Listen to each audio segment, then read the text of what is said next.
Bonjour chers tous. Avez-vous déjà entendu parler des pratiques comme le massage, euh, la stimulation du corps et le bien-être que ça procure au corps? Vous vous êtes déjà posé des questions sur à quel point ces pratiques-là sont bonnes pour la santé et permettent un vieillissement sain? 최선의 모든 걸 포기해 Talk to me 지금 기분이야 Talk to me. Alors, pour cet épisode, je vais en découdre avec mes habitudes et commencer par un story time. L'histoire remonte en 2015, quand j'avais fait un accident alors que j'allais au cours. J'avais fait un accident à moto. Je salue au passage tous mes amis de cette époque-là, de la promotion. Je ne vais pas donner trop de détails pour que les gens ne reconnaissent pas nécessairement la formation que je faisais en ce temps et aussi que les gens n'identifient pas mes amis. Mais coucou à tous mes amis qui seront dans les commentaires en ce temps. Merci beaucoup pour votre soutien. Alors, j'avais fait un accident en 2015 et de l'accident, il ressortait que j'avais été sévèrement blessée parce que mon pied avait rayé le trottoir au Bénin dans les circulations. Et le jour là, malheureusement, j'allais composer et nullement envie de me justifier, mais je ne filais pas. La personne m'a cogné de derrière et m'a cogné contre le trottoir. Trêve de détails, j'en ressortais avec de très graves blessures ouvertes.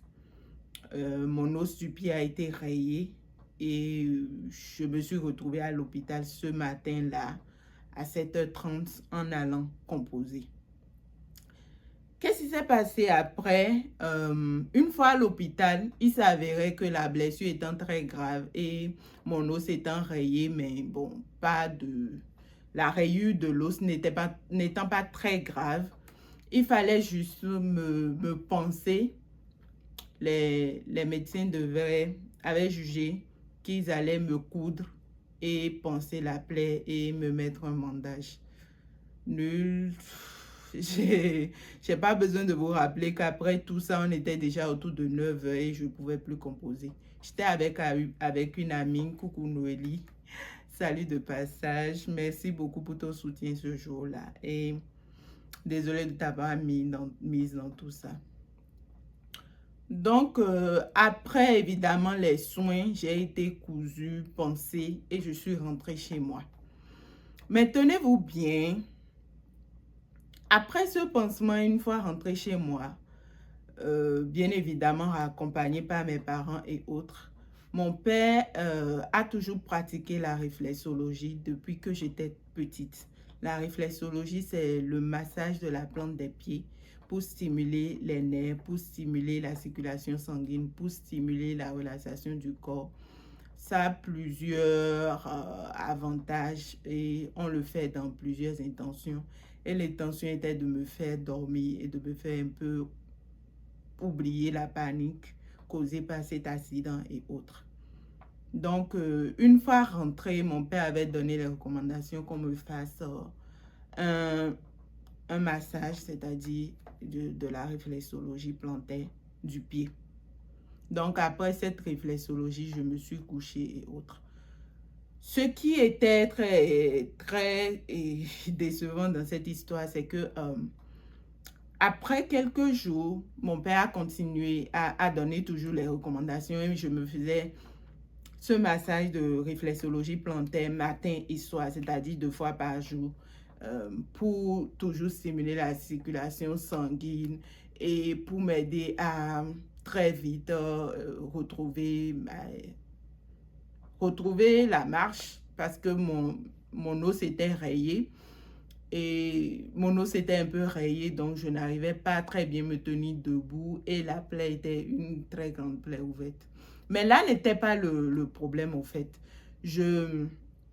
Après ce pansement, une fois rentré, nous avons continué à panser chaque 3 jours comme ce qui est recommandé par les médecins.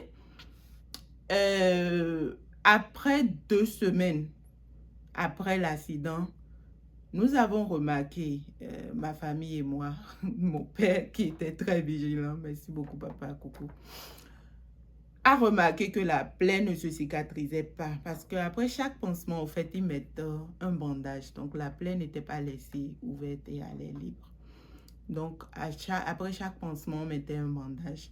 Mais je me suis déjà, comme tout le monde, je me suis déjà blessée une fois dans ma vie. Ce n'était pas la première fois. Donc, mais on a constaté que cette plaie ne se cicatrisait pas comme voulu. Après 2 semaines, c'est-à-dire quand on regarde, on voit que la plaie ne se cicatrisait pas. Et heureusement, je vais dire, on était tombé ce matin-là sur un docteur après 2 semaines. Et on lui a expliqué et il nous demandait à quel moment j'avais fait l'accident. On lui a donné la date qui faisait 2 semaines. Et il disait, mais pourquoi la cicatrisation n'a pas commencé? De revenir dans 3 jours, il sera de nouveau au cas. Et il nous a donné un créneau horaire à laquelle on pourra le rencontrer et il pourra voir effectivement s'il y a une différence significative entre le jour où on était là, c'est-à-dire après les 2 semaines et 3 jours après son pansement à lui. Malheureusement, après les 3 jours, c'était toujours pareil, il n'y avait pas de cicatrisation qui a commencé. Et donc, le docteur a décidé qu'on recoupe et qu'on ouvre la plaie. Donc, ce jour-là, quand nous avons ouvert la plaie, il se faisait que le nettoyage, c'est-à-dire quand j'avais fait l'accident, je m'étais blessée, l'intérieur, c'est-à-dire la plaie n'a pas été bien nettoyée avant d'être cousue. Ce qui a fait que les micro-organismes, c'est-à-dire les microbes qui étaient là-bas, qui n'ont pas pu être nettoyés, se sont retrouvés à se multiplier, se fermenter. Et donc, tout l'intérieur de mon pied était pourri. Quand ils ont ouvert, on n'a pas pu respirer dans la salle. Et donc, j'avais continué, heureusement, sur les recommandations de mon père, à faire les massages de réflexologie matin et soir pendant toutes ces 2 semaines et pendant les 3 jours additionnels avant de revoir le docteur.